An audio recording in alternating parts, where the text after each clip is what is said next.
News 18 में आपका इस्तकबाल। मैं हूं मुनीर हुसैन हुर्रा। आज पार्लिमानी की जो स्टैंडिंग कमेटी है वो यह इंडस्ट्रीज स्टैंडिंग कमेटी जो है वो कश्मीर के दौरे पे हैं और आज गुलमर्ग आए हैं। हमारे साथ मौजूद है पार्लियामेंट मेंबर RLP के जो मेंबर ऑफ पार्लियामेंट है वो हमारे साथ मौजूद हैं। सर, गुलमर्ग में इस हसीन वादी में खैर मकदम है, वेलकम है और आप यहाँ आए हैं, क्या कुछ खास मुद्दा मकसद रहा कश्मीर के दौरे के हवाले? देखिए, लेह लद्दाख और श्रीनगर जम्मू कश्मीर यहाँ पे इंडस्ट्री कमेटी का हमारा दौरा है और इंडस्ट्री कमेटी यहाँ लघु उद्योग, सूक्ष्म उद्योग और मजदूरों की समस्याएं और इंडस्ट्री किस तरह लगे, किस तरह हमारा देश आगे बढ़े।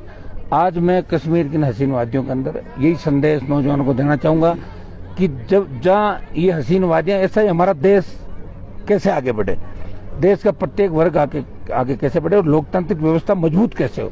आज लद्दाख को तो आपने अलग कर दिया और वहाँ यूनियन टेरिटरी भी घोषित कर दी। लद्दाख की भी बहुत सी समस्याएं कमेटी के सामने आई, हम कोशिश करेंगे कि उन समस्याओं का समाधान हो। वो एक तरफ प्रकृति से लड़ रहे हैं, एक तरफ व्यवस्था से लड़ रहे हैं, एक तरफ वो अपना हक और अधिकार मांग रहे हैं। जम्मू कश्मीर के अंदर भी यहाँ का नौजवान मुख्य धारा के अंदर कैसे आए, ये सरकार को विचार करने की आवश्यकता है। चाहे कितने स्टेट बना लो, कितनी यूनियन टेरिटरी बना लो, जब तक लोगों को प्यार से आपस में बैठ के उनकी मूल भावना क्या है, वो क्या चाहते हैं, जब तक इन मुद्दों पे लोगों से बात करके जन जागरण अभियान नहीं चलाओगे और जब तक इस देश के अंदर ये मैसेज नहीं जाएगा कि आज़ादी के आंदोलन में जब अंग्रेज यहाँ थे, अंग्रेजों को भगाया, जब हिंदू मुसलमान ने मिलकर अंग्रेजों को भगाया था, वो भावना प्रत्येक हिंदुस्तानी के दिमाग के अंदर है। पहलगाम की जो घटना हुई उसको लेकर देश स्तब्ध था, यहाँ पर्यटन क्षेत्र में भारी कमी आई, लेकिन उस समय कश्मीर ने पहलगाम के हमले के जो आतंकी थे उनका विरोध किया, दुख व्यक्त किया। कश्मीर की तमाम सारे लोगों ने, सारे अवाम ने वहाँ नकारा। ऐसी घटनाएं नहीं होनी चाहिए और कश्मीर दुनिया का स्वर्ग है, इसमें कोई दो राय नहीं। लेकिन अभी भी कश्मीर की जो लोकतांत्रिक व्यवस्था चुनी हुई सरकार है, इसको कहीं न कहीं केंद्र सरकार इसके कामों को रुकावट राज्यपाल के माध्यम से, दूसरे माध्यम से डालती है। तो यहाँ के नौजवानों को रोजगार कैसे मिले, कश्मीर विकास के पथ पे कैसे चले और यहाँ और ज्यादा इंडस्ट्रीज और ज्यादा पर्यटन को कैसे बढ़ावा मिले और उस पर्यटक अपने आप को सुरक्षित महसूस करे।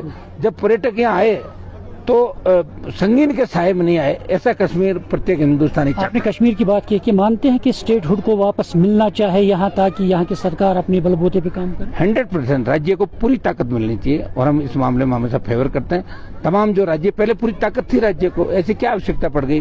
और आप देखिए, राज्य को ताकत देनी चाहिए। लोकतांत्रिक जो व्यवस्था है, इसको धीरे धीरे, इंदिरा गांधी जो इमरजेंसी लगाई थी एक बार, लेकिन आज देश में अघोषित इमरजेंसी चाहे जो कर दो, 24 घंटे में बिना डिस्कस के, बिना पार्टियों की मीटिंग के, बिना ऑल पार्टी जो मीटिंग हुआ करती थी उनसे कोई राय नहीं लेना और चाहे जो कदम उठाना। एक तरीके से हिटलरशाही देश के अंदर चल रही है और हिटलरशाही का मुकाबला तमाम देश का नौजवान, यहाँ आवश्यकता है नौजवानों को रोजगार की, किसान के कर्ज माफी की, बेरोजगारी कैसे मिटे और आम आदमी की सत्ता में भागीदारी कैसे हो और बच्चे आत्महत्या नहीं करे। पेपर लीक की घटनाएं देश में, जिस तरह नीट का पेपर लीक हुआ, इससे ज्यादा शर्मनाक बात क्या हो सकती है? बच्चे सुसाइड कर रहे हैं। तो प्रधानमंत्री को इन बातों में ध्यान देना चाहिए।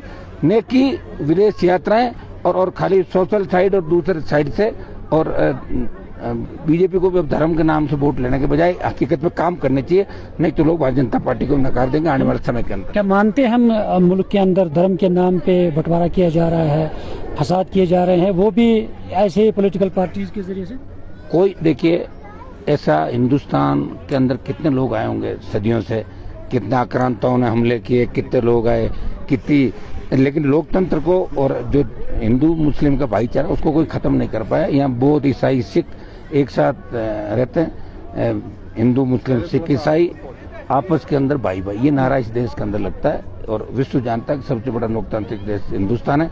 यहाँ दूसरे जो मुल्क है अपने पड़ोसी, वहाँ से ज्यादा सुरक्षित आम आदमी महसूस करता है और हम चाहते हैं कि आने वाले समय के अंदर प्रत्येक नागरिक को उसका हक अधिकार मिले और कश्मीर की सत्ता जो है वो स्टेट गवर्नमेंट जो चुनी उमर अब्दुल्ला की सरकार, उसको पूरे अधिकार दिल्ली को देने चाहिए। ये हमारी मांग है। पार्लियामेंट में आपकी स्पीच